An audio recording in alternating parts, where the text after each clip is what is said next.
اعوذ باللہ من الشیطان الرجیم، بسم اللہ الرحمن الرحیم۔ السلام علیکم ورحمۃ اللہ وبرکاتہ۔ میں ہوں خلیفہ میاں حضور غلام نبی تاریخی ابو اللہ جہانگیری، آپ کی خدمت میں حاضر ہوں اور خوش آمدید کہتا ہوں ان تمام لوگوں کو جو کہ ہم سے ہمارے یوٹیوب چینل کے ذریعے جڑے ہوئے ہیں یا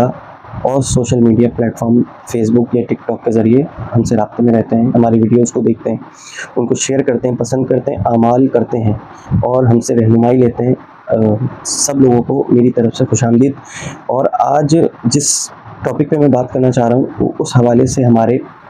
بہت سے جو ہیں وہ عاملین حضرات جو ہم سے رابطے میں ہیں اور رہنمائی لیتے رہتے ہیں، تو کئی ایسے عاملین حضرات ہیں، میں ان کو بذات خود جو ہے وہ جانتا ہوں، کافی ٹائم سے جو ہے وہ عملیات کر رہے ہیں، وظائف کرتے ہیں اور ہم سے رہنمائی بھی لیتے ہیں، لیکن ان کا ایک سوال ہمیشہ ہم سے ہوتا ہے کہ ہم جو بھی عمل کرتے ہیں اس میں خیر نہیں ہے، مطلب اگر کسی کے لیے عمل ہم کرتے ہیں تو اس کو فائدہ نہیں ہوگا، اور اگر بالفرض کبھی اس کو فائدہ ہو بھی جائے تو وقتی ہوتا ہے اور ایک دن بعد 2 دن بعد پھر وہی اس کی حالت ہو جاتی ہے۔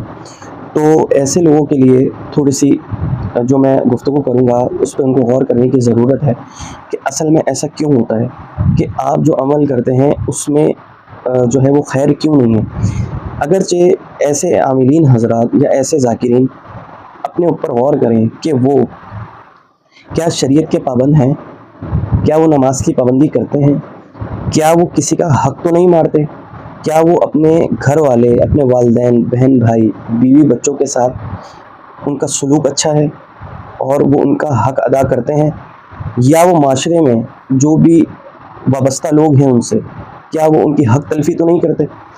تو ان چیزوں پر غور کرنے کی ضرورت ہے۔ میں ایسے بذات خود کافی لوگوں کو جانتا ہوں جن کا رویہ اپنے اہل خانہ کے ساتھ یا اپنے متعلقین کے ساتھ جو ان کے ساتھ روز کا ملنا جلنا اٹھنا بیٹھنا ہے، ان کا اخلاق ان کے ساتھ اچھا نہیں ہے، اور اگر وہ نماز کی پابندی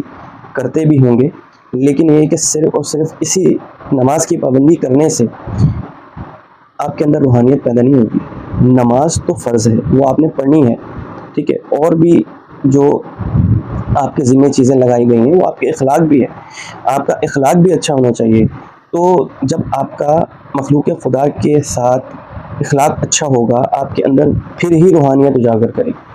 پھر ہی آپ کے اندر روحانیت آئے گی۔ جب آپ کے اندر روحانیت نہیں ہے تو آپ کی زبان میں تاثیر کیسے آ سکتی ہے؟ کبھی بھی نہیں آ سکتی۔ تو اس چیز پر غور کرنے کی ضرورت